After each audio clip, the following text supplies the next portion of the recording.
appeared in Ekachukra, top of the class. His father's name was Hadai Pandit, and his mother was Padmavati. Nitai gave unlimited pleasure to his parents and all the residents of Ekachakra with his transcendental pastimes.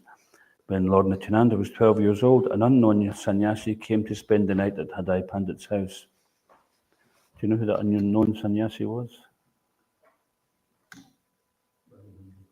Is that who it was? Yeah, I'm just asking because I can't quite remember.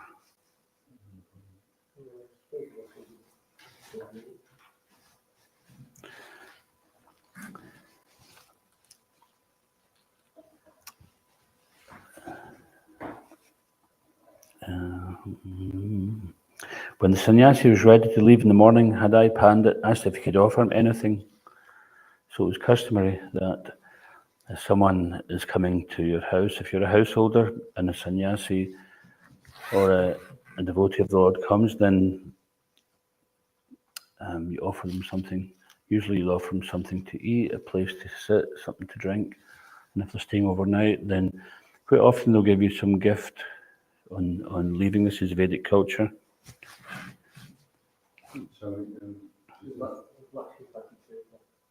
Lakshmi Pati Tirtha.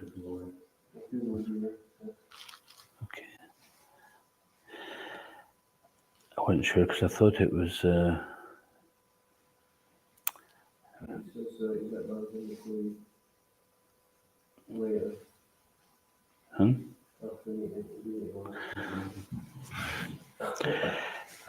So he asked him if he could offer him anything. The sannyasi asked for Nityananda to accompany him as his brahmachari servant. Hadai Pandit was heartbroken. He couldn't let his son go. And not long after that, he died of separation from Nitai. This seems to have like some kind of parallel with Dasarath, wasn't it? He died in separation from Lord Ram. So yeah, there was some pastime there. This is just very briefly explaining what the pastime is, that Hadai Pandit tried to get out of giving him Lord Nityananda because it was his life and soul. But he knew also it was a Vedic culture that because he asked, can I give you something? And then the sannyasi asked, and a sannyasi is not supposed to be refused whatever they ask for. Of course, sannyasis, Prabhupada also mentioned that sannyasis shouldn't be an unnecessary burden on society and simply just go around asking people for things for their own personal comfort or ease, etc.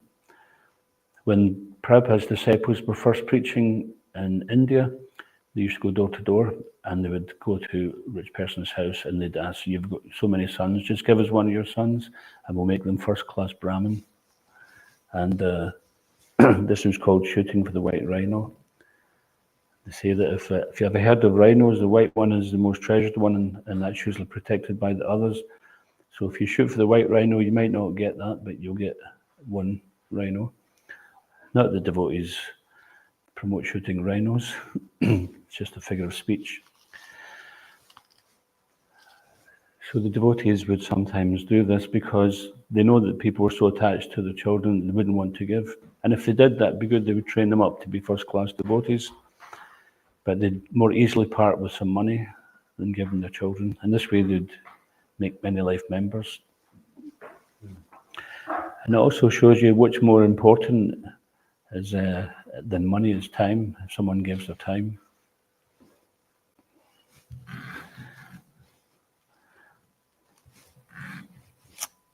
Where is it? So Hadai Pandit was heartbroken. He couldn't let his son go, but he had to. So not long after he died of separation from Nitai, Lord Nityananda toured the holy places of her pilgrimage with the sannyasi, and after Lord Chaitanya appeared, he went to Navadvip to see the Lord. Two lords met in the house of Nandanacharya. Sri Nityananda also accompanied Mahaprabhu after he took sannyasa and travelled with him to Jagannath Puri. Later, on Lord Gauranga's request, Nityananda Prabhu stayed in Bengal with some assistants and spread Lord Chaitanya's mission, the chanting of the Lord's holy name. So that meeting of Lord Chaitanya and Lord Nityananda in Nandanacharya's house is also another pastime elaborately described there, that they knew before they met where they would meet. And when they embraced for a very long time. No, they'd never seen each other in this lifetime, and although Lord Nityananda appeared many years before Lord Chaitanya, so he was just like the relationship between Krishna and Balaram. Then Balaram sometimes plays the part of the elder protector brother of Krishna, but he's always subservient. Therefore, Balaram is known as Adi Guru, and Nityananda displays the same mood and sometimes the same avadut pastimes. So avadut means one who's beyond the rules and regulations. And it's a very, very dangerous thing to imitate such personalities. Sometimes for convenience sake, people think, avadut, that sounds good. I think I'll become one of those. Because you can circumvent following the rules and regulations. But this is not prescribed. It's prescribed for us that we have to, for our own purification, then we have to follow the rules and regulations. It's interesting actually because it says a liberated soul doesn't have to follow the rules and regulations. And so what does that mean? That now that I'm liberated, I can go down to the pub and get some 20 Lambert and Butler. What does it mean? It means that it's no longer riding, but they're doing it because they have to reluctantly. They don't have to do it because they want to do it. Mm-hmm. So now they're getting a taste, they're getting illusions, so they're empowered to do it. So they do all the right things, but not because they have to. Mm-hmm. Yeah, this is it. So we make some intelligent decision when we embark on the path of bhakti, sadhana bhakti, that this is the thing to do to control the mind and senses from purification, etc. And we realize, okay, I have to do this. But when it comes to the point where we're no longer attracted by material life and we are always enthusiastic to do any service, then we don't have to do it, we love to do it. Just like Mahatma Prabhu was saying, I have to chant, I get to chant, I want to chant, I love to chant. So it goes from progressive stages, from having to do something to wanting to do it, to loving to doing it. So when you really like doing something, you don't feel it like a chore or an austerity.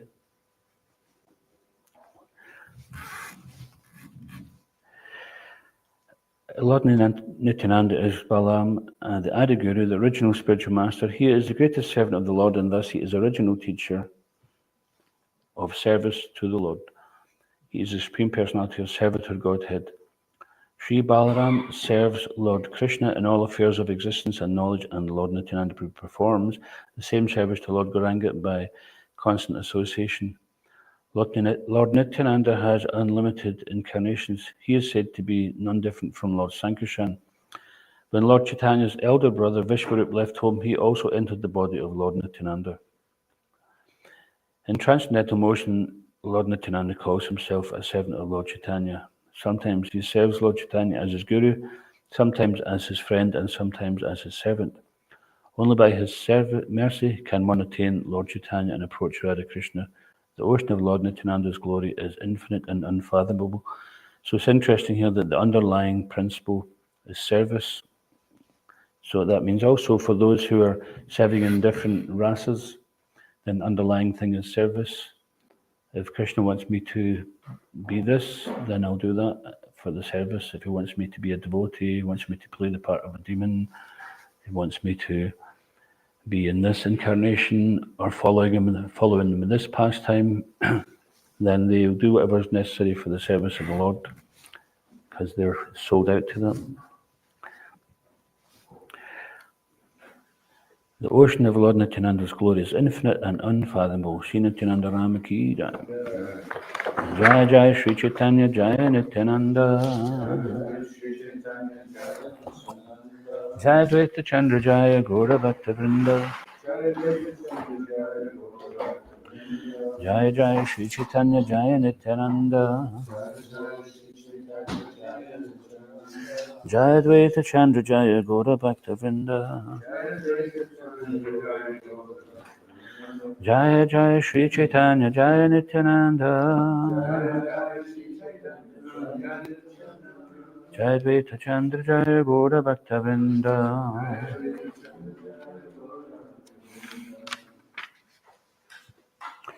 So we're reading from Sri Chaitanya Charitamrita Adi Leela, chapter 5. We'll start from text 1. I'm not going to read the whole chapter, but I'll read the summary because it gives an indication of the position of Lord Nityananda from certain perspectives. We can't understand fully the position of Lord Nityananda just as much as we cannot understand fully the position of Krishna. But we can get a little glimpse into some of the glories of Lord Nityananda. Srila Krishna Das Kaviraj has explained here in this Adilila 5th chapter, the glories of Lord Nityananda. So we'll read the summary and then read some verses, and then we can speak a little bit more about Lord Nityananda and some of his pastimes. This chapter is chiefly devoted to describing the essential nature and glories of Sri Nityananda Prabhu. Lord Sri Krishna is the absolute personality of Godhead, and his first expansion in a form for pastimes is Sri Balaram. Beyond the limitation of this material world is the spiritual sky, Paravyoma, which has many spiritual planets, the supreme of which is called Krishna Loka. Krishna Loka, the abode of Krishna, has 3 divisions, which are known as Dwarka, Mathura, and Gokula. In that abode, the personality of Godhead expands himself into 4 plenary portions: Krishna, Balaram, Pradyumna, the transcendental Cupid, and Aniruddha. They are known as original quadruple forms. In Krishna Loka is a transcendental place known as Svetadweep or Vrindavan. Below Krishna Loka in the spiritual sky are the Vaikuntha planets. On each Vaikuntha planet, the 4-handed Narayan, expanded from the first quadruple manifestation, is present. The personality of Godhead known as Sri Balaram in Krishna Loka is the original Sankarshan, attracting deity, and from this Sankarshan expands another Sankarshan called Maha Sankarshan, who resides in one of the Vaikuntha planets. By his internal potency, Maha Sankarshan maintains the transcendental existence of all the planets in the spiritual sky, where all the living beings are eternally liberated souls.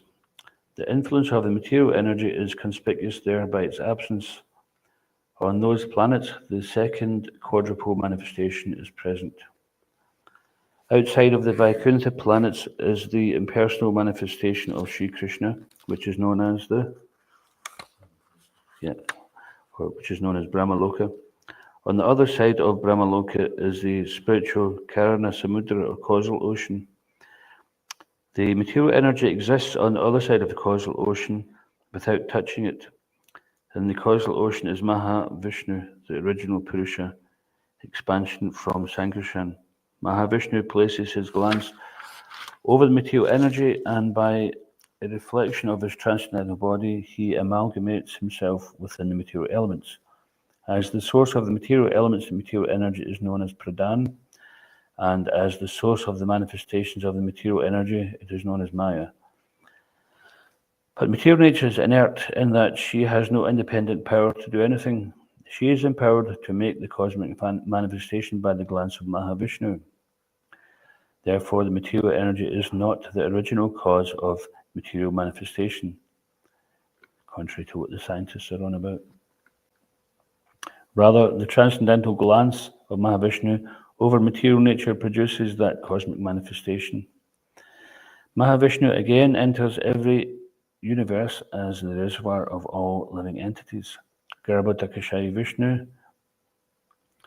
From Garbhodakashayi Vishnu expands Kshirodakashayi Vishnu, the supersoul of every living entity.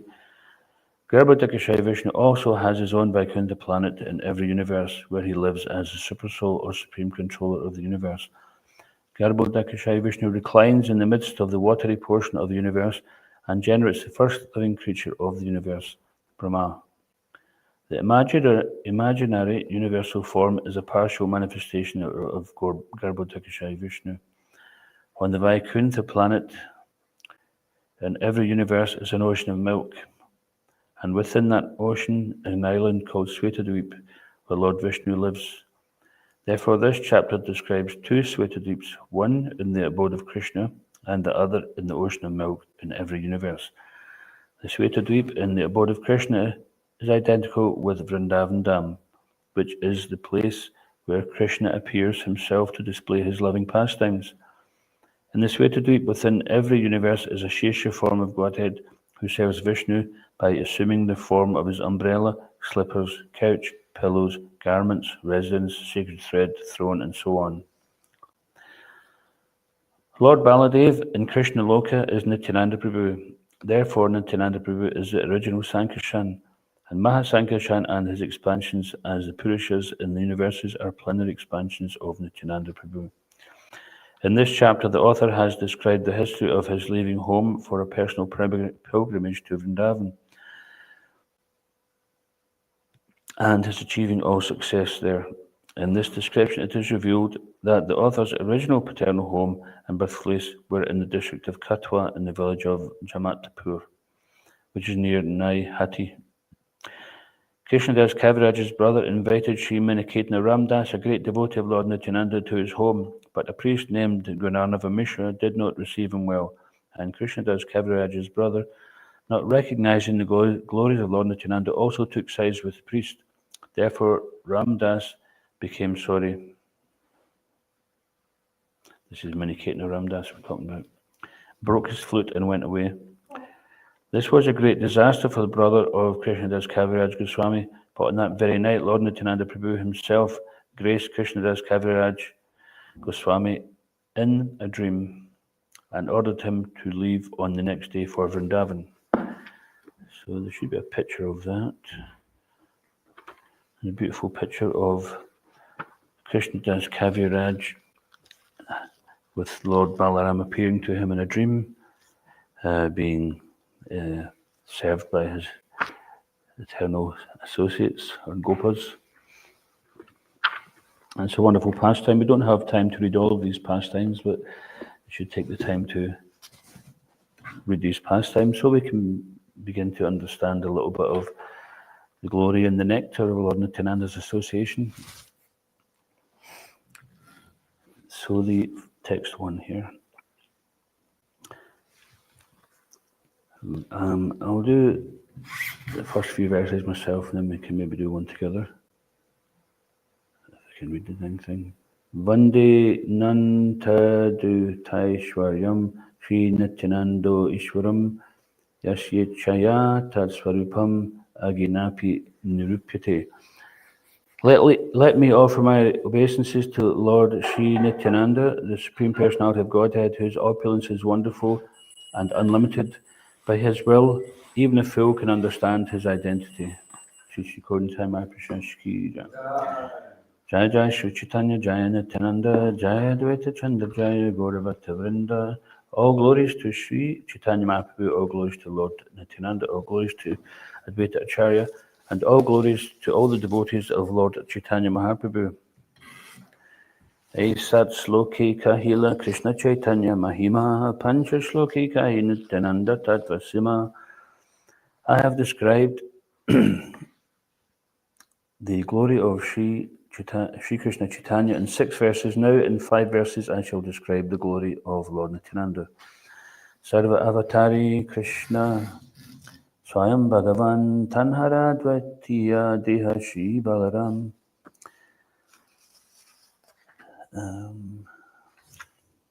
Okay, we can just chant this one. Everybody, Sarva Avatari Krishna Swayam Bhagavan.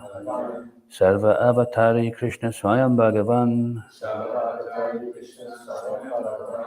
Tanhara Dutiya Deha Shri Balaram. Tanhara Dutiya Deha Shri Balaram. Sarva Avatari Krishna Swayam Bhagavan. Tanhara Dvitiya Deha Shri Balaram. Sarva Avatari Krishna Swayam Bhagavan Tanhara Dvitiya Deha Shri Balaram. Please chant. Sarva Avatari Krishna Swayam Bhagavan. Sarva Avatari Krishna Swayam Bhagavan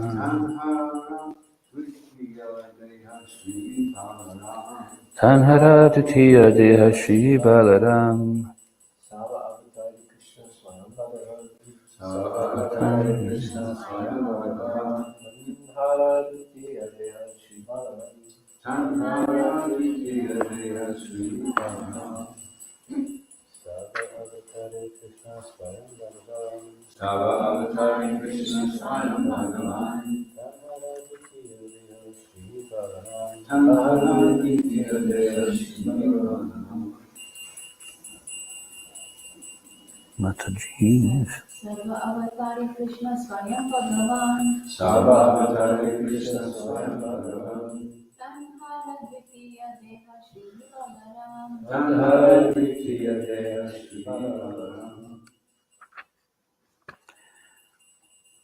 Sarva Avatari, Sarva Avatari, the source of all incarnations. source of all incarnations. Krishna, Lord Krishna. Swayam, personally. Bhagavan, the Supreme Personality of Godhead. Tanhara, his Dvitiya, second. Deha, expansion of the body. Shri Balaram, Lord Balaram. Translation: the Supreme Personality of Godhead, Krishna, is the fountain head of all incarnations. Lord Balaram is his second body. Yeah, okay, everybody. The Supreme Personality of Godhead, Krishna,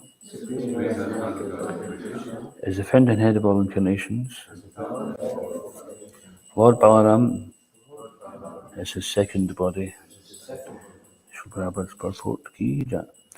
Lord Shri Krishna, the absolute personality of Godhead, is the primeval Lord, the original form of Godhead, and his first expansion is Shri Balaram. The personality of Godhead can expand himself in innumerable forms. The forms that have unlimited potency are called Swamsa, and forms that have limited potencies, the living entities, are called Vibhinamsa. Om Gyanantamarandasya Gyananjana Slakaya Chakshunmulakamina Tasmai Shri Gurave Namaha Kam Karoti Vachalam Bhangam Lagayate Girim Nyarkipatam Ham Bande Shri Girim Dintarnam Jai Shri Krishna Chaitanya Prabhu Nityananda Shri Advaita Gadadhar Shri Vasadi Gaura Bhaktavrinda Hare Krishna Krishna Krishna Hare Hare Hare Ram Rama Rama Hare Hare.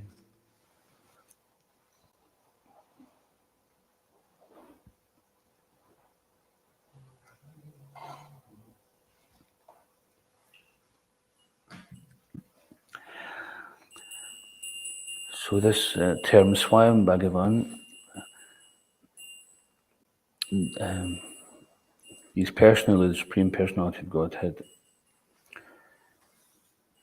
So, and we're hearing in the summary that he is the Supreme Personality of Servitor Godhead, which is quite an interesting title.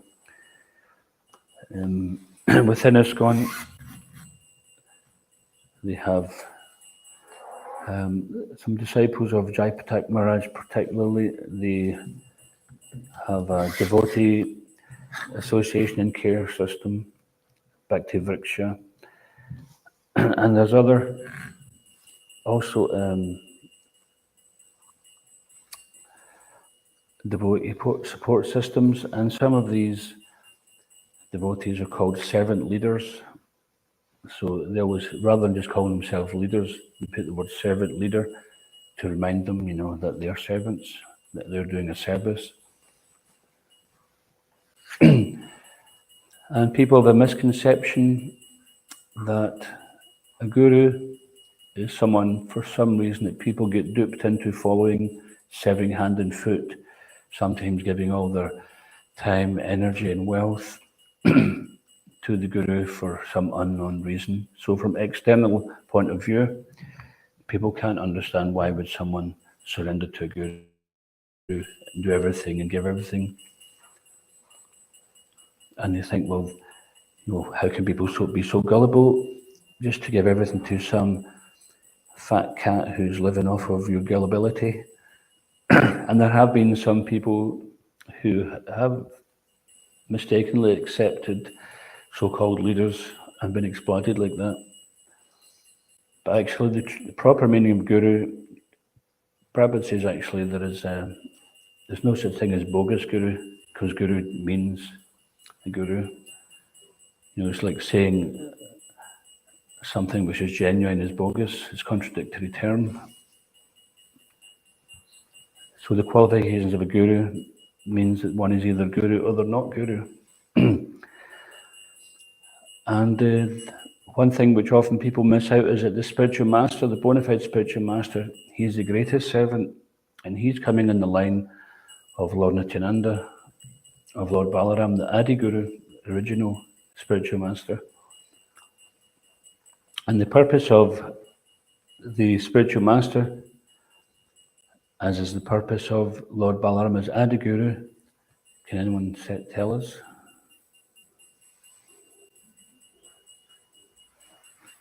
Nityananda, you're back in your constitutional position. What is the purpose of the Guru? What does he do? He gives us spiritual instruction. Yeah. And what does that spiritual instruction lead us towards? Hopefully going back home, back to God. Back home, back to God. So we can do what? Sit around? Serve Sit around Krishna. snoozing in class? Yeah. Serve Krishna. Yeah.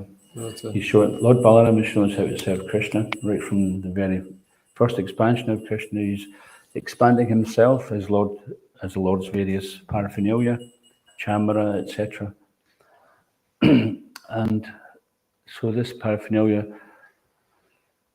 is directly expansion of the Lord's Brahmin thread, madungas, things like this. Therefore, we always treat this the paraphernalia of the Lord with as much care as we would the deities. So sometimes we see that devotees, they don't treat the Lord's paraphernalia like sometimes the arti paraphernalia or the books, flyers, instruments. They don't treat them like they should, because this is the paraphernalia with which we worship the Lord. Without that, Lord Balaram's expanding and like this so that we can serve the Lord. So he's serving the Lord and he's also serving the living entities. And the spiritual master is coming in the same mood. In the Preaching's Essence book, there's a quote where Prabhupada says that one cannot preach Krishna consciousness unless one gets the mercy or is empowered by Lord Nityananda or Srimati Radharani. Because these are the greatest servants of the Lord. And their mood is to always engage people in service.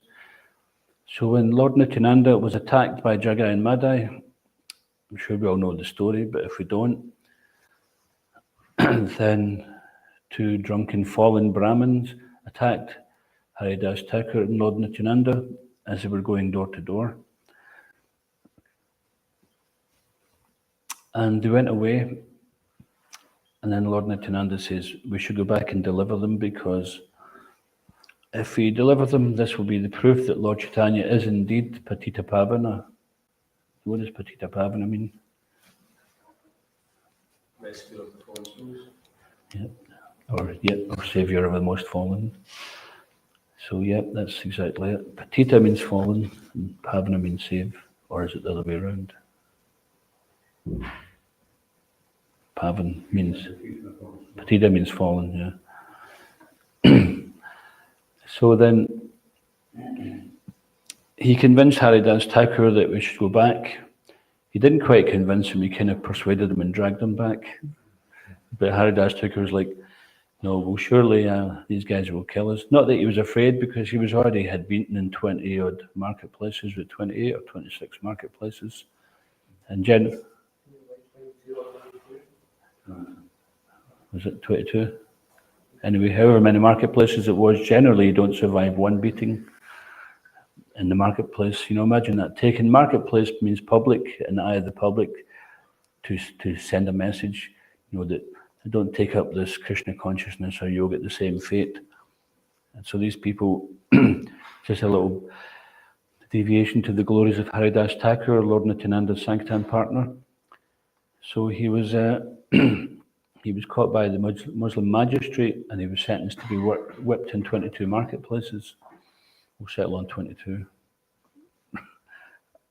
And after being whipped in so many marketplaces, then the two officers who were charged with doing this, they were extremely afraid. And Haridas Thakur, as he was being beaten, he wasn't experiencing the pain, he was experiencing bliss. For somehow or another, we can't understand that, but his purity of motivation of serving the Lord is so deep that he experienced great pleasure. But he became sad when he seen that these two officers were becoming quite frightened, and they says, "What's wrong? Why are you so afraid?" He says, "We've been charged with whipping you in these marketplaces, and nobody survives this long. It's assumed that you should be dead by now." And they said, "Okay, so you want me dead? Just throw me in the Yamuna, or was it the Ganges? I think it was Ganges. And then you can go back and tell your master, that you disposed of me." So he was, even at that, he was compassionate to the people who were beating him. So it's hard to fake such a thing. And all the while he was just chanting, just like Prahlad Maharaj, nothing could harm him, regardless of what Hiranyakashipu tried to do. And he was only feeling compassionate for his father who was trying to harm him. Similarly, Haridas Thakur was also feeling compassionate for those who were trying to harm him. So this is a great lesson for us. If we don't feel compassionate for them, who will?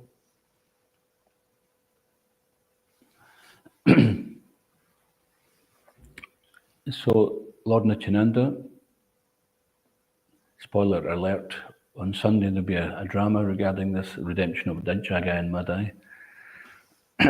It won't be a spoiler because it'll be done in a way which hasn't been shown before. And so they both went back to Jagai and Madai, and sure enough, Jagai and Madai says, "What, you fools are back again?" And Madai picked up a clay pot. And you see in India some of these clay pots, they're probably stronger than your skull. You get hit in the head with one of them. So it would say that Lord Nityananda was fatally wounded. Or in other words, had it been one of his mere mortals, it would have been a fatal injury.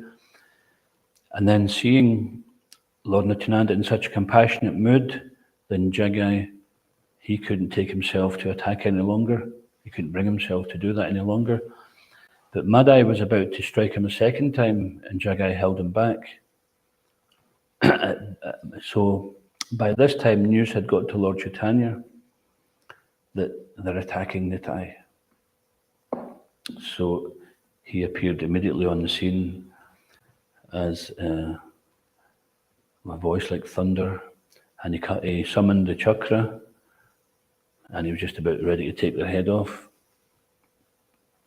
And Lord Nityananda says, "Oh no, mercy, have mercy on them."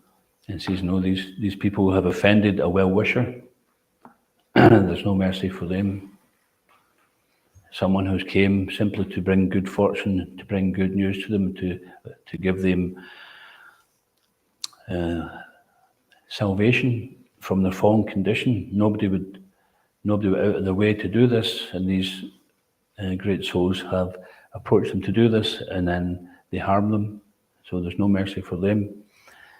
But because Lord Nityananda had petitioned, and he could see he wasn't getting anywhere, he says, "But you said you wouldn't take up any arms in this incarnation." And but the Lord was in the mood of, "My devotee will never perish." What's that verse?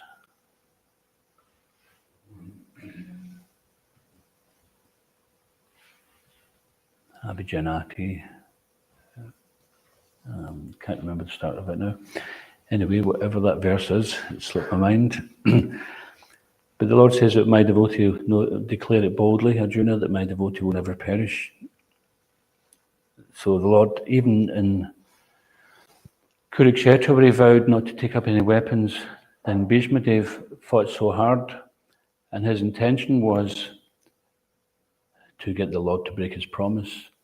Not because he wanted to point out the Lord was a hypocrite, but he wanted to point out the Lord will even break his own promise to protect his devotee, which he did. He picked up the wheel of the chariot, and he became known as Parthasarathi. If you ever get to the Delhi temple, ISKCON Delhi temple, there's Sri Sri Radha Parthasarathi there. Very beautiful deities, wonderful temple. So just as the Lord will easily break his promise to protect his devotee, as Krishna did in Kurukshetra, and Lord Chaitanya was doing the same. I don't care what I said, they're not getting to attack my devotees like this. So Lord Nityananda, he tried various ways to appease Lord Chaitanya, but then he says, okay, well, if you have to kill him, at least you can't kill Jagai because he saved me. And then immediately the Lord softened and says, what? Tell me more. He says, well, when Madai tried to attack me for a second time, then Jagai stopped him.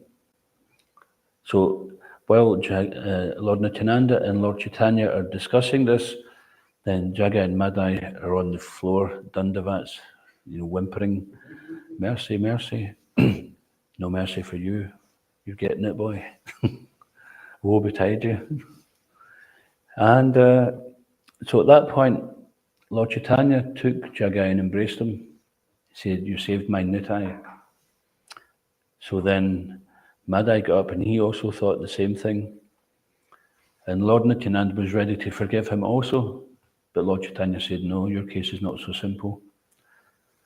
But by the Lord's mercy, by Lord Nityananda's mercy, then these two persons who were extremely sinful, they were redeemed, and Lord Chaitanya entrusted those fallen brothers into the care of Lord Nityananda for their path of rectification and for the redemption.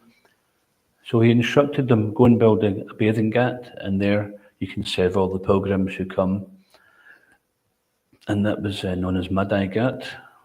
Has anyone here ever been to Madai Ghat?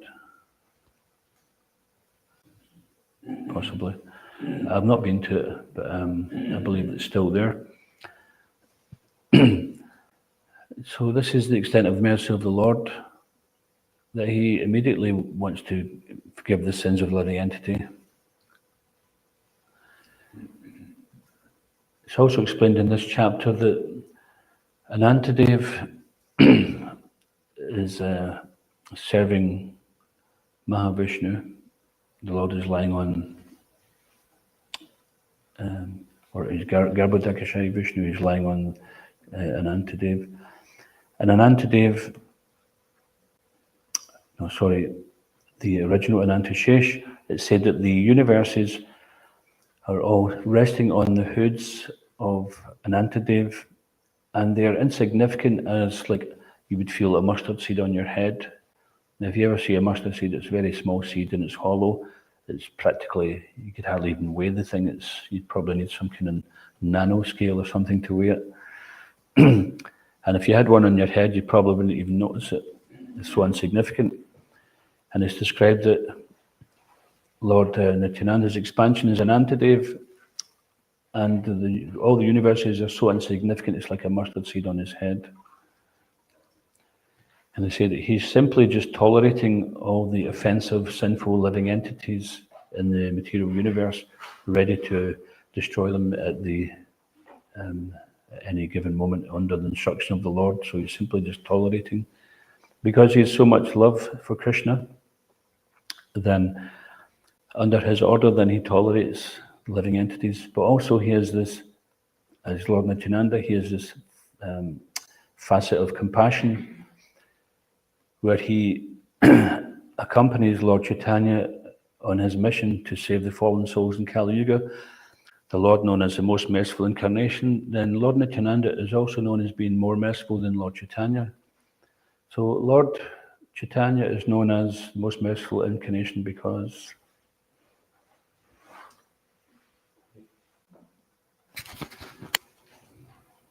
There's probably no wrong answer because he came for more than one reason. But he's known as Mahavadanyaya Avatar. He's freely giving this love of Godhead to everybody.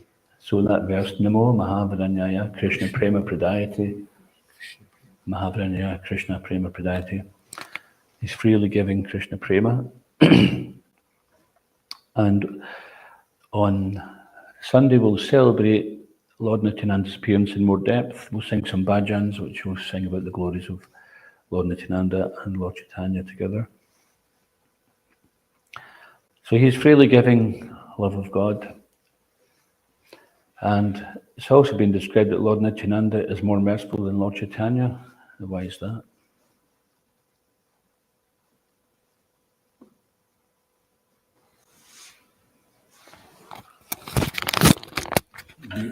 Illustrated in the pastime with Jagai Madai, because he he didn't want to finish them off like Lord Chaitanya did. He intervened. So that's one thing, yeah. So it's considered that he's, because he's giving Gauranganam, because he's giving Lord Chaitanya, Bhaja Gauranga Ka, Gauranga Laha, Gauranga Namare, Jejana, Gauranga, Bhaja Se Amara Pranare. So worship Gauranga, serve Gauranga. One who takes Gauranga as his worshipful Lord becomes my life and soul, become very dear to me. So in this bhajan we sung earlier on, Nitai Pada Kamala, then it's mentioned that one cannot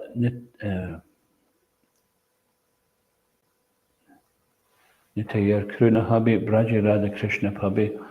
So if one wants to go to Vrindavan and enter into the pastimes of Radha and Krishna, then they cannot do that without the mercy of Lord Nityananda.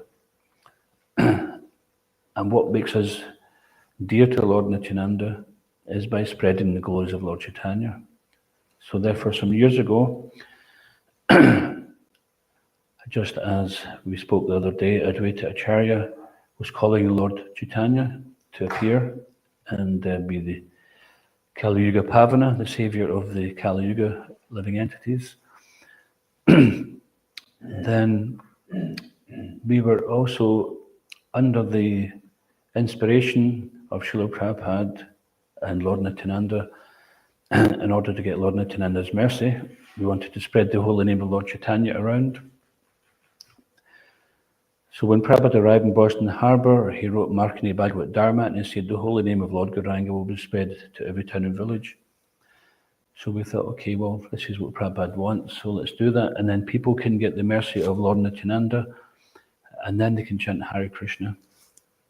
If we say, because people sometimes they have some resistance to Hare Krishna for some reason, or maybe they in order to benefit them so that they can chant without offense, just like Prabhupada mentions in one purport in the Chaitanya Charitamrita, that one should chant Jai Shri Krishna Chaitanya Prabhu Nityananda Shri Advaita Gadadhar Shiva Sadi Gaur Bhakta Vrinda before chanting Hare Krishna Krishna Krishna Hare Hare, Hare Rama Ram Ram Hare Hare. Because if one chants Jai Shri Krishna Chaitanya Prabhu Nityananda Shri Advaita Gadadhar Shiva Sadi Gaur Bhakta Vrinda, then one is relieved from all offences before chanting Hare Krishna Krishna Krishna Hare Hare, Hare Ram Ram Ram Hare Hare. And then he says at another time, he goes on, in that one purport, I remember at Chaitanya College, Shiva Ramaraj was giving class, this was back in 83 or 84, and in that purport, Prabhupada emphasises like this, he just basically says the Panchatattva mantra 3 times and Hare Krishna mantra 3 times, and puts some words in between to convince us that this is essential to get to the stage where we can chant without offence, so we can make progress. And Maharaj's simple classel was, I guess Prabhupada wanted us to chant Jai Shri Krishna Chaitanya Prabhu Nityananda Shri Advaita Gadadhar Shiva Sadi Gaur Bhakta Vrinda before we chant Hare Krishna Krishna Krishna Hare Hare, Hare Ram Ram Ram Hare Hare.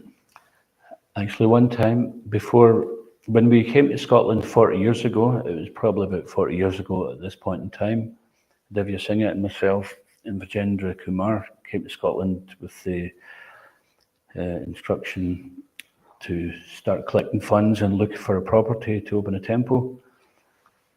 And so one time we were out looking for a property, and we had to go from, sometimes we go from this end of the country to that, depending on what property prospectus we were looking at, and going to visit different appointments to see buildings. And one time actually just decided, or Divya Prabhu decided to have a Panchatattva Mahamantra Kirtan. We just kept on chanting that because he thought, well, let's just, if we get no offense by chanting Panchatattva Mahamantra, then let's just chant that. So we chanted, and it was quite ecstatic. But also we remembered that Lord Chaitanya wants us to chant Hare Krishna, because if you just take one part of the instruction and you just chant Gauranga, or you just chant Panchatattva Mahamantra, but you don't chant the Mahamantra afterwards, then you've only taken half the instruction, haven't you? And because Hare Krishna Mahamantra is the Yuga Dharma, then what we're doing before chanting the Mahamantra is to assist us in performing the Yuga Dharma. So this was our mood in the Gauranga campaign, and it was very much noticeable that the problems we had on Sankirtan for years with the local authorities and other traditional religious organizations which seem to have some kind of irrational fear or hatred towards us, then that seemed to subside very much. And I was reminded yesterday when we went to the marketplace earlier on, and before even seeing us, we just heard somewhere in the back, Gauranga, because it used to be that everybody we met, they would see us and they would chant Gauranga because we'd always ask them to chant. In fact, it wasn't just chant, we'd ask them to shout at the top of their voice in the middle of the street. And sometimes you'd be on Sankirtan, and somewhere up the street you'd hear, Gauranga. And you thought, okay, they must have spotted a devotee. And so to this day, some people still, when they see a devotee, they chant Gauranga, and this is to their great fortune. This is like the No Choice Mercy campaign. They get freed from their sins, and therefore they're very jubilant because they're attaining Lord Nityananda's grace. They're attaining his mercy. So Kaha Gauranga, one who calls out Gauranga, they become my life and soul. So we're making, by getting people to chant Gauranga, we're pleasing Lord Nityananda, and we are, and they are also becoming very dear to Lord Nityananda.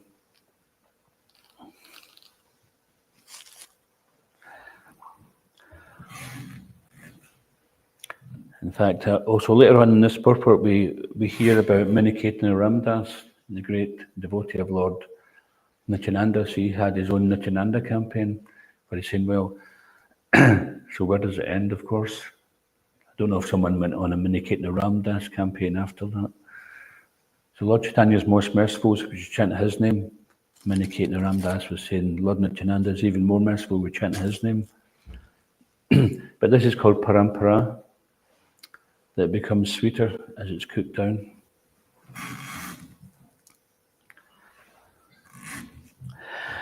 So Lord Nityananda, he's known as also Swayam Bhagavan. It's mentioned in the Nectar of Devotion that the only difference between Krishna and Balaram is the colour of their dhoti,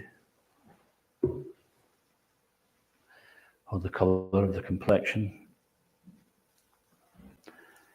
And even Lord Balaram, he also has his rasa dance.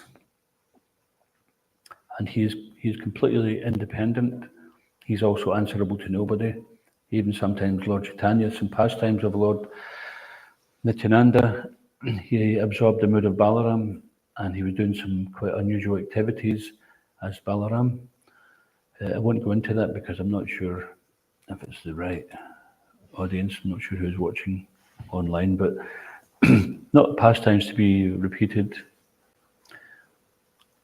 But Lord Nityananda, he was entrusted by Lord Chaitanya to serve. We heard about the meeting of Lord Chaitanya and Lord Nityananda, and then sometime after that meeting, then Lord Nityananda was entrusted by Lord Chaitanya to deliver everyone in Bengal.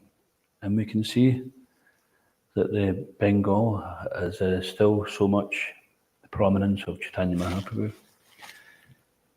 Interesting, first time I went to Mayapur, I've only been twice actually. First time was in 98, I think it was. And on the road to Mayapur, we had already been doing the Gauranga campaign, and we used the colours blue and yellow because Lord Chaitanya is Radha and Krishna combined. So the blue and the yellow signifies Radha and Krishna. So we had been using blue background and yellow for some time. And I seen this very interesting thing. It was an oil tanker, and it said Gorongo Oils on the tanker. It was a blue background with yellow writing. And I thought, well, that's an interesting confirmation that someone's also doing a Gorongo campaign. Because in Bengal, they pronounce their A's like O. But we shouldn't become Bengalis. We're not Bengalis. It looks silly. Sometimes when the Westerners try to imitate some regional dialect. So Krishna and Balaram are the same identity. And I'll just read a few verses. These two are one and the same identity. They differ only in form. Lord Balaram is the first bodily expansion of Krishna, and he assists in Lord Krishna's transcendental pastimes. I'm not going to read all the purports here. The original Lord Krishna appeared in Navadvip as Lord Chaitanya, and Lord Balaram appeared with him as Lord Nityananda. There's a song, isn't there, by, is it Narottam Das Thakur? Hari Hari Bifale Janama Gonai Nu. And in that song, he describes how that's the one Golokera Premadan Harinam Sankirtan. And he says, in Kali Yuga, Krishna becomes Mahaprabhu, Lord Chaitanya, and Balaram becomes Nitai. Holo Balaram Nitai. And these two brothers are liberating everybody in Kali Yuga. And it's been described as, I forget this verse also, Nityananda Sahodito. Do you remember that verse? Lord Chaitanya and Lord Nityananda have arisen simultaneously like the sun and the moon on the eastern horizon of Goldadesh.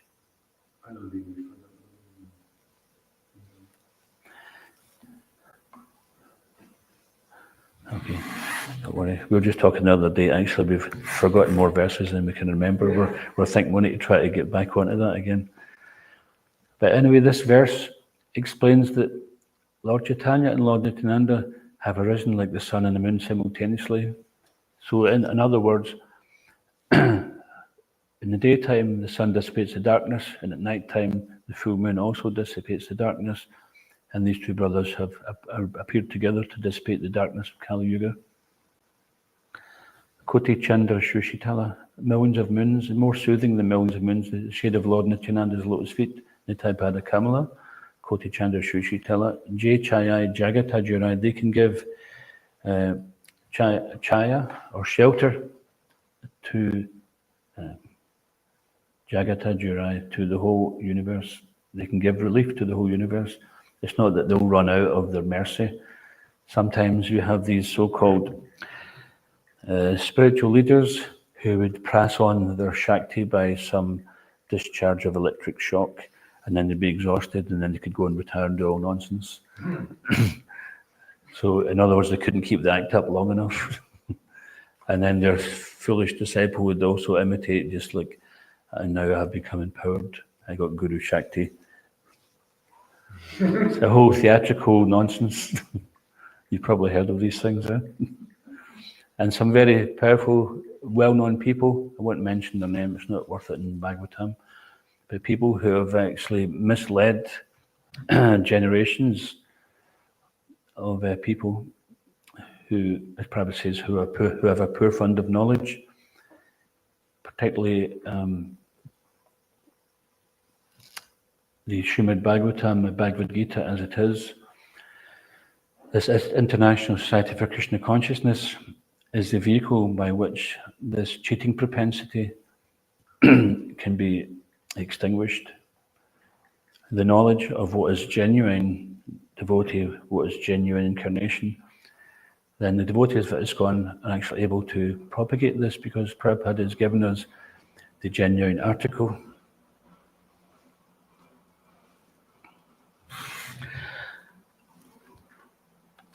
Lord Balaram is the original.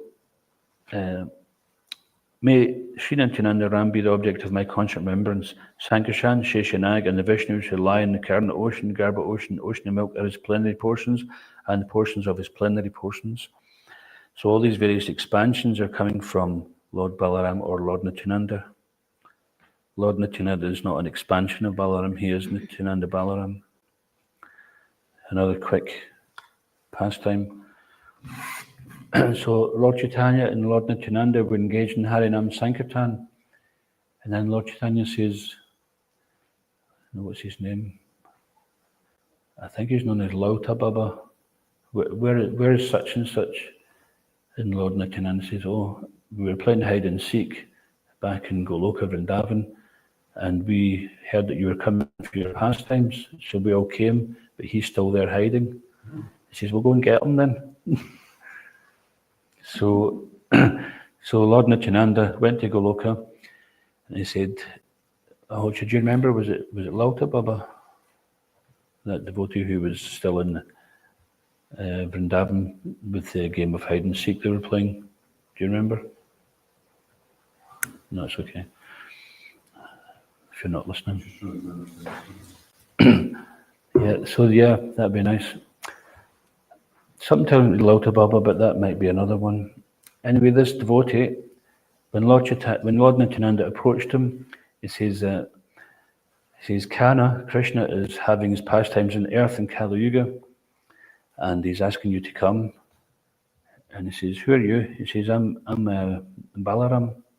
He says, you're not Balaram, you're a little smout. You know, in Scotland, smout means a wee chap, right? And he says, no, I'm Balaram. He says, Balaram is big and strong, you're just a small, because in Kali Yuga, everyone is smaller in stature. So he says, no, I'm Balaram. He says, well, if you're Balaram, so he tried to convince him different ways. He said, well, if you're Balaram, then you have to prove it. The only person that can beat me in a race is Balaram. Sridham, was it? Okay, thank you. Huh? Google Guru. Well, that's using Krishna's service. So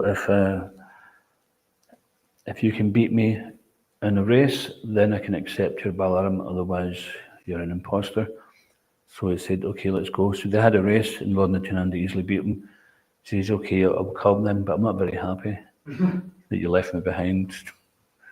So then he came, and does anyone know who Sridham was in Chaitanya Leela? Sorry, do you know who Sridhama was in Chaitanya Leela? Not sure. Was that a wild guess, or was it an educated guess? There was one that was angry all the time. I thought that was Dukhi Krishna Das. He was the servant of Gauridas Pandit, was it? He became Shyamananda later on. Abhiram Thakur. Was he the one that had the flute and used to give Krishna Prema by hitting everybody with his flute? So if you see anybody hitting somebody with a mridanga or a pair of kartals, then I'll know you're trying to imitate him. Yeah, so that was one pastime there.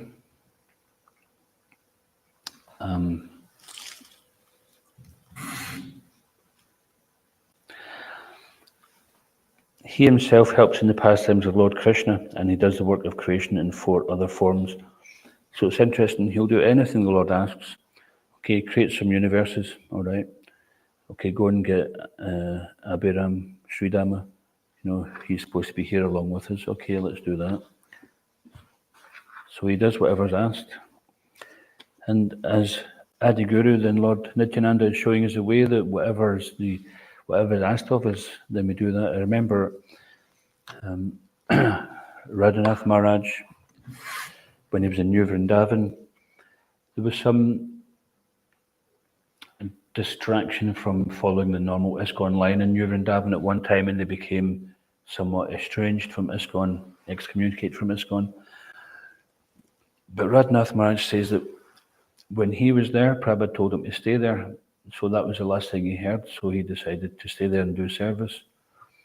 And he hadn't received any other alternate instruction. So regardless, even though things were off course, his intention was to stay there and follow Prabhupada's instruction. And they said if they told me to dig a hole one day and fill it in the next day, I did it because I felt like I was following Prabhupada's instruction. So this means putting faith in the order of the Guru and not considering what is the material result, just acting with detachment and adhering to the law, to the order of Guru. And we see by such fastidious following of the spiritual master's instruction, we can see this manifestation of great faith.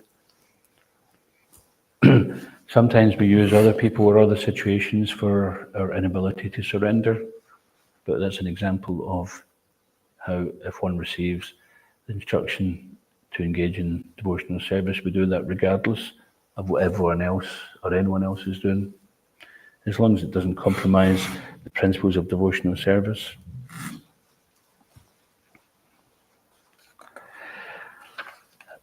I surrender unto the lotus feet of Sri Nityananda Ram, who is known as Sankarshan, in the midst of the Chaturvyuha, consisting of Vasudev, Sankarshan, Pradyumna, and Aniruddha. He possesses full opulences and resides in Vaikuntha Loka, far beyond the material creation. So this is a verse by Swarup Damodar Goswami. Beyond the material nature lies a realm known as Paravyoma, the spiritual sky.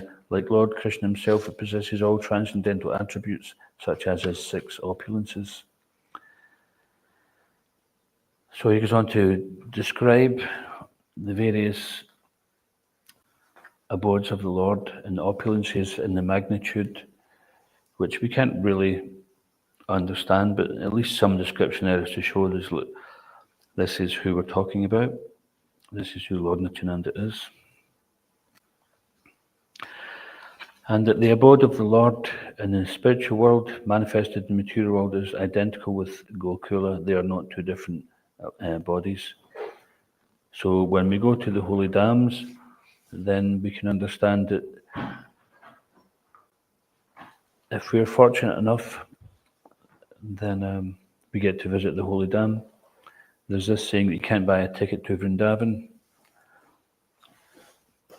which means it has to be done in the mood of service. If one simply goes there to enjoy the holy dam, then it's like trying to enjoy the spiritual master as opposed to trying to serve the spiritual master. Sometimes people, they simply try to enjoy the spiritual master like he's some form of entertainment. Somebody was telling me not too long ago that they were asking the spiritual master to tell them stories, and he said, what do you think, I'm here for your entertainment or something? Something to that extent. Not here to babysit brahmacharis. Yes, this is the mercy of the spiritual master, that he tells you straight. And such a chastisement, sometimes when we get this chastisement, because it might come over quite forcefully, we think, it seems like a bolt from the blue, but then it's because perhaps the spiritual master has been seeing it and tolerating it for some time and decides, okay, now it's time to tell them. And then we look back and we think with affection that this is really good that I was told this, because I was simply trying to enjoy the spiritual master. Because the spiritual master is enjoying great bliss because of his connection with his spiritual master and the Lord and his surrender, etc., then sometimes we think we'll just bathe in the sunshine of their love or bathe in their glory, but that is not the proper way to associate. That might come as a byproduct, but it's not our intention. When we associate with the spiritual master, sometimes we do experience great pleasure, and sometimes we get some chastisement. And the more it's been said that the sooner the one can accept a chastisement, this is the kind of barometer for measuring our level of advancement. If we can take that chastisement and turn it into a positive action very quickly, then that indicates that we've made some good advancement. Of course, some instructions may be more easier or difficult than others. But if we struggle with chastisement, then that means that we're taking things on a material level, and the spiritual master is not acting like that. So the description of the Lord's abode is there, touched on, and some verses from the Brahma Samhita are quoted also by Krishnadas Kaviraj. And he also mentions about the different types of liberation which is awarded by the living entity. So the demigods, they can't offer any types of liberation. So there's one verse here, Yadyapi kevala tanra krida matra dharma tatapi jivera kripaya kare eka karma. Although his pastimes are his only characteristic functions, by his causeless mercy he performs one activity for the fallen souls. So the Lord, in other words, he's performing pastimes for his own pleasure and the pleasure of the devotees, but he does one thing for the fallen souls. He delivers the fallen living entities by offering them 4 kinds of liberation. Salokya, Samipya, Shashti, Sarupya, Prakara, Chari Mukti, Diya, Kari, Jivara, Nishtara. So these 4 types of liberations, does anyone remember any of them?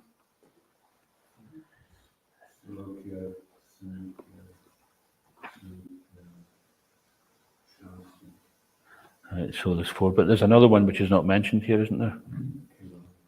Yeah, Sayuja. And Sayuja is not mentioned because he doesn't offer the living entity Sayuja Mukti, because that's considered to be like spiritual suicide. There was a pastime, back in Thakur, he's seen this Mataji crying, and he approached her and said, "Why are you crying?" He said, "All my sisters have left me." And she said, "Oh," he said to her, "Why have they left you?" She said, "Oh, nobody in Kali Yuga, nobody wants anything to do with me." "Who are you? And who are you?" "My name is Sayuja Mukti." And then he just covered his ears and he ran off chanting Hare Krishna. So these 4 types of liberation. So see if anybody can remember them. Salokya, what does that mean? Yeah, so the hint is in there. Sarupya. Yeah, like Rup. Samipya. Samip. Being associates or Being a close associate of the Lord, having his personal presence. And then Shashti. Opulence, having great opulence like a God. So these are 4 benedictions that Lord offers. Prabhupada gives a nice purport here. We'll just read this and then we can see if anyone's got any questions. There are 2 kinds of liberated souls, those who are liberated by the favour of the Lord and those who are liberated by their own effort. One who gets liberation by his own effort is called an impersonalist, and he merges into the glaring effulgence of the Lord, the Brahmajyoti. But the devotees of the Lord who qualify themselves for liberation by devotional service are offered 4 kinds of liberation, namely Sayokya, status equal to that of the Lord; Samipya, constant association with the Lord; Shashti, opulence equal to that of the Lord; and Sarupya, features like that of the Lord, like those of the Lord. In the next verse, those who attain Brahma Sayuja liberation cannot gain entrance into Vaikuntha. Their residence is outside the Vaikuntha planets. So they're actually still in the prison house of the material world. Therefore, Prabhupada refers to Sayuja Mukti as the last snare of Maya. You think you're getting liberated, but actually your liberation is still outside of the Vaikuntha. It may be liberated from the 3 modes of material nature, but it's still outside of Vaikuntha. Outside the Vaikuntha planets is the atmosphere of the glowing effulgence, which consists of the supremely bright rays of the bodily function of the body of the Lord. That region is called Siddhaloka, and it is beyond the material nature. Its essence is spiritual, but it does not have spiritual varieties. It is like the homogeneous effulgence around the sun, but inside the sun are the chariots, horses, and other opulences of the Lord. As through devotion to the Lord one can attain his abode, many have attained that goal by abandoning their sinful activities and absorbing their minds in the Lord through lust, envy, fear, or affection. So this is from Srimad Bhagavatam 7.1.3. And where it has been stated that the Lord's enemies and devotees attain the same destination, This refers to the ultimate oneness of Brahman and Lord Krishna. This may be understood by the analogy of the sun and sunshine, in which Brahman is like the sunshine and Krishna himself is like the sun. So Prabhupada mentions that I just see the value of impersonal liberation, that even the enemies of the Lord get it. You know, some people try so hard to get this Sayuja Mukti, where the Lord just gives it to the enemies. So it's this is not desired by the devotees. So therefore, Lord Chaitanya and Lord Nityananda came to call us back to absorb in devotional service. And by carrying this message of Lord Chaitanya and Lord Nityananda to the people in the darkness of Kali Yuga, then we're shining light in the darkness of their hearts. Everything they're doing is simply creating further darkness for them and creating further lifetimes of suffering. But by meeting a devotee, giving a little donation, or preferably even a bigger donation, the more they give, the more they benefit. For us, we're going to have prasadam, we're going to have kirtan, we're going to chant our japa, we're going to be associated with the devotees, we're going to go back to Godhead. So it doesn't matter to us whether they give £1 or a tenner, but it matters to them, and that's why it matters to us, because the more they can surrender, the more advancement they make. And of course, the more they give, the more we can take it and use it in Krishna's service to reach further fallen souls. That is our only business, is to go back to Godhead by following the footsteps of the previous acharyas and direction of Sri Sri Kodnitai Mahaprashashi, and to try to bring as many people as we can with us to get them on the path. And by doing that, then this distribution of Srila Prabhupada's books is the most effective. We're giving them Prabhupada's association. And we also plan to have a Maha Harinam tomorrow, so we hope that a lot of devotees will join us. Maha means big, as in numbers. Doesn't just mean that 3 of us go out there for 10 hours. That would be a Maha Yajna. But that we want many devotees to go out there, because if people see there's so many devotees, people are out there thinking that I would like to be, this Hare Krishna chanting party looks very attractive, or maybe they've read the book, or they've heard something, and they're attracted, they've got some faith, but they're afraid to step forward, and they're afraid to step out of their comfort zone and break free. But when they see so many devotees there, they think, well, there's so many people become Hare Krishnas, maybe it's not such a strange thing after all, maybe I can become one as well. I hope they'll come over and give me a book. So, what's that? Well, she's not the only book distributor. But yeah, certainly there'll be some book distributors going on at the same time as the Harinam, because when people, even when we used to do every town and village, if we had 3 people in the Harinam, one of them would always have a book bag, because if you go out on Harinam without books, then how are you going to connect those people that are attracted? So we want to be able to give them a book, and we want to connect them with follow-up programs, so that in due course of time, they'll be doing the same thing. They'll be out there, because we were them at one time. They will be us, and then there'll be others. It's okay, we'll just call it an end to the class there. I want to get any questions or comments. How come the of the rising like the sun and the moon? Which one, sorry? One of them rising like the sun and the moon. All right. How does that go again? Vande Shri Krishna Chaitanya, Nityananda Sahodito, Gaudadaye Pushpavanto, Chitro Sando Tamo Nudo.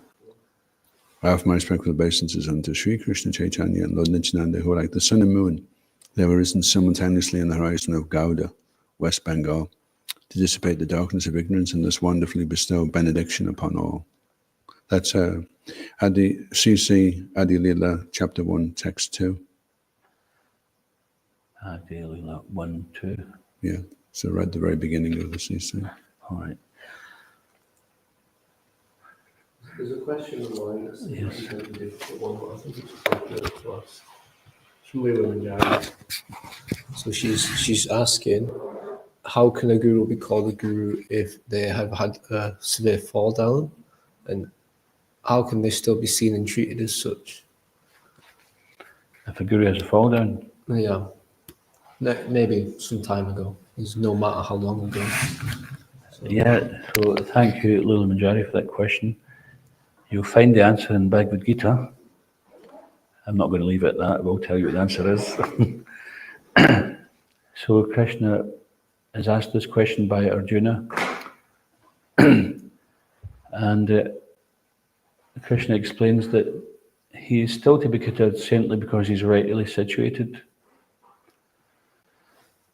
And so Prabhupada explains that the material world, at any time there can be any calamity, even on the royal road. So if you're traveling on a road, like a back road, you might find some pothole, or you might find the road isn't so good and some accident may happen. Sometimes you get these twisty roads. If there's a bit of black ice, you could come off the road. But even on the best of roads, there can sometimes still be an accident. Prabhupada says that even on the royal road, there can be an accident. And there's examples in the Shastra where great sages who undergone meditation fell victim to Maya. And this illustrates that we cannot underestimate the power of Maya. So even if one had a fall down, if they're rightly situated means they didn't give up. They carried on. There may have been some slip up, but then they got back on the saddle and they carried on. Like if there's a race and then you trip and you fall in the race, then if you just think, okay, well, I've lost a few seconds, I may as well just go back to the changing rooms, then that's defeat. But if you get back up again and you carry on, then that's glorious. And there's an example given that, of course, we're not propagating that the one who's the most fallen, who gets up the most times, is the most glorious. But it's glorious that even if someone falls down, then they get back up and they carry on again, despite the fact they may be embarrassed, which is purification. And Prabhupada explains in the first canto that all sins unwillingly committed by a devotee are burnt up in the fire of repentance. So it's one of the devotional qualities is forgivefulness. So we should be forgiving. It's also mentioned in the Nectar of Instruction that even sometimes externally it may appear that a great devotee has some deformity or some other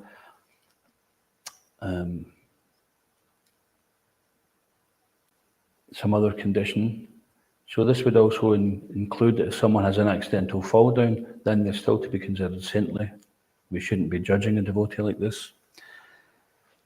Ideally, we should be more concerned with ourselves that we actually follow strictly.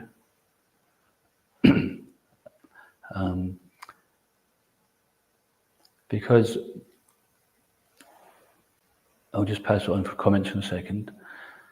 In the Krishna Bhajanamrita by Narahari Sarkar Thakur, a direct associate of Lord Chaitanya, he says that if a spiritual master falls down, then it is the duty of the God Brothers to give some shelter and path of rectification.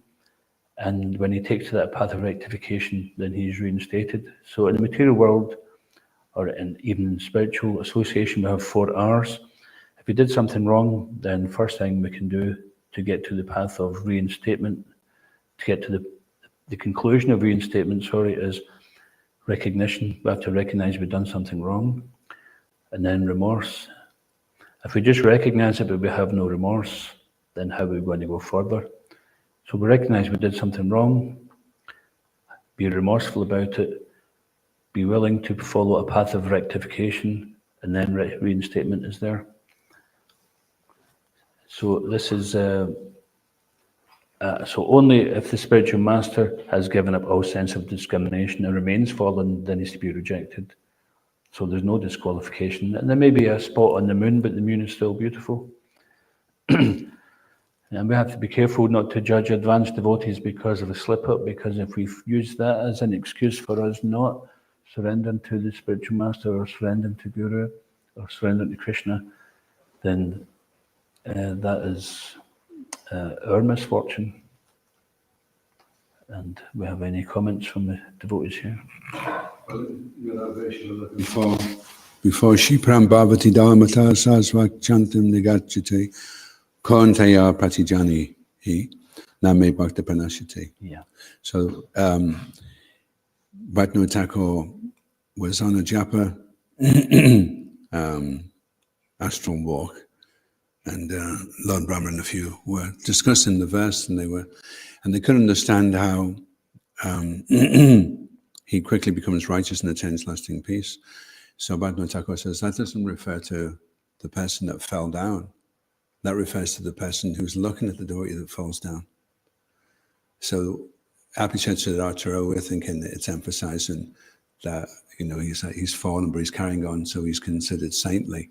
But Krishna is telling us to do that as bystanders. So the real problem isn't the guru that has a fall down. That'll get rectified, and he'll still be considered saintly if he gets back up. So that's between him and Krishna and him and Prabhupada. But the problem is the ones who are watching it, and that's what Krishna's concerned about. He's not concerned about the guru having a fall down. He knows he's trying his best. He's trying a lot harder than anybody else. It's a tougher service. So he's okay. But Krishna's got a problem with everybody else. Oh, how are they taking it? And they'll become quickly righteous and attain lasting peace if they can consider him saintly. So the spotlight's not on the guru, the spotlight on everybody looking at them. That's a very good point. Thank you.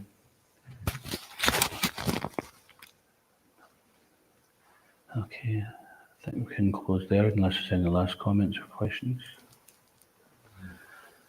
Okay, it's going to go in the key. Shri Prabhupada ki, Shri Nityananda Ram ki, Shri Shri Kod Nitai Mahaprasad ki, Nitai Gaur Premanande. Gaur Bhatta Vrinda ki.